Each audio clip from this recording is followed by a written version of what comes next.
मार्गशीर्ष से शुक्ल पक्ष की मोक्षा एकादशी का महात्म्य। युधिष्ठिर बोले, देव देवेश्वर, मैं पूछता हूँ, मार्गशीर्ष मास के शुक्ल पक्ष में जो एकादशी होती है उसका क्या नाम है, कौन सी विधि है तथा उसमें किस देवता का पूजन किया जाता है? स्वामी, यह सब यथार्थ रूप से बताइए। श्री कृष्ण ने कहा, नृपश्रेष्ठ, मार्गशीर्ष मास के कृष्ण पक्ष में उत्पन्ना नाम की एकादशी होती है, जिसका वर्णन मैंने तुम्हारे समक्ष कर दिया है। अब शुक्ल पक्ष की एकादशी का वर्णन करूंगा, जिसके श्रवण मात्र से वाजपेय यज्ञ का फल मिलता है। उसका नाम है मोक्षा एकादशी, जो सब पापों का अपहरण करने वाली है। राजन, उस दिन यत्न पूर्वक तुलसी की मंजरी तथा धूप दीप आदि से भगवान दामोदर का पूजन करना चाहिए। पूर्वोक्त विधि से ही दशमी और एकादशी के नियम का पालन करना उचित है। मोक्षा एकादशी बड़े बड़े पातकों का नाश करने वाली है। उस दिन रात्रि में मेरी प्रसन्नता के लिए नृत्य, गीत और स्तुति के द्वारा जागरण करना चाहिए। जिसके पितर पापवश नीच योनि में पड़े हों, वे इसका पुण्य दान करने से मोक्ष को प्राप्त होते हैं, इसमें तनिक भी संदेह नहीं है। पूर्व काल की बात है। वैष्णवों से विभूषित परम रमणीय चंपक नगर में वैखानस नामक राजा रहते थे। वे अपनी प्रजा का पुत्र की भांति पालन करते थे। इस प्रकार राज्य करते हुए राजा ने एक दिन रात को स्वप्न में अपने पितरों को नीचे योनि में पड़ा हुआ देखा। उन सबको इस अवस्था में देखकर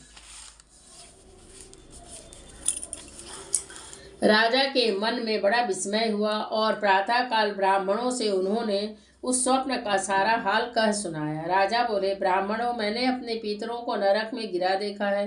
वे बारंबार रोते हुए मुझसे यूं कह रहे थे कि तुम हमारे तनुज हो, इसलिए इस नरक समुद्र से हम लोगों का उद्धार करो।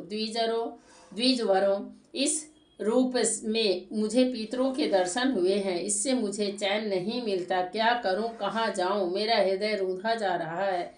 द्विजोत्तमों, यह वह व्रत, वह तप और वह योग जिससे मेरे पूर्वज तत्काल नरक से छुटकारा पा जाएं, बताने की कृपा करें।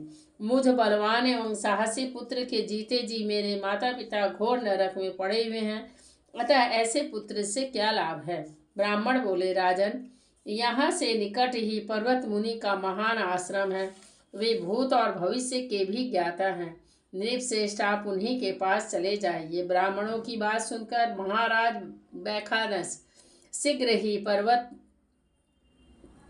मुनि के आश्रम पर गए और वहां उन मुनि श्रेष्ठ को देखकर उन्होंने दंडवत प्रणाम करके मुनि के चरणों का स्पर्श किया। मुनि ने भी राजा से राज्य के सातों अंगों की कुशल पूछी। राजा बोले, स्वामिन, आपकी कृपा से मेरे राज्य के सातों अंग सकुशल हैं, किंतु मैंने स्वप्न में देखा है कि मेरे पिता नरक में पड़े हैं। अतः बताइए, किस पुण्य के प्रभाव से उनका वहां से छुटकारा होगा? राजा की यह बात सुनकर मुनि श्रेष्ठ पर्वत एक मुहूर्त तक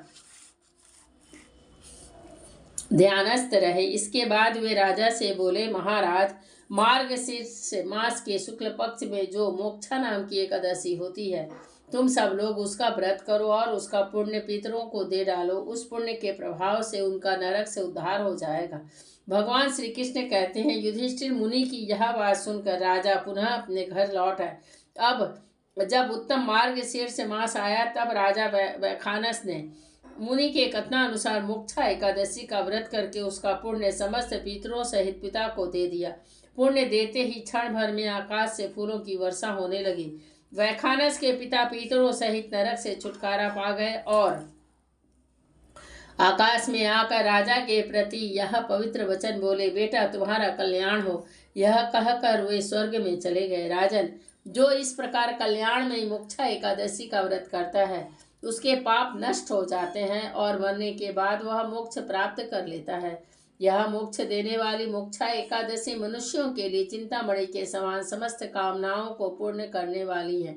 इस महात्म्य के पढ़ने और सुनने से वाजपेय यज्ञ का फल मिलता है।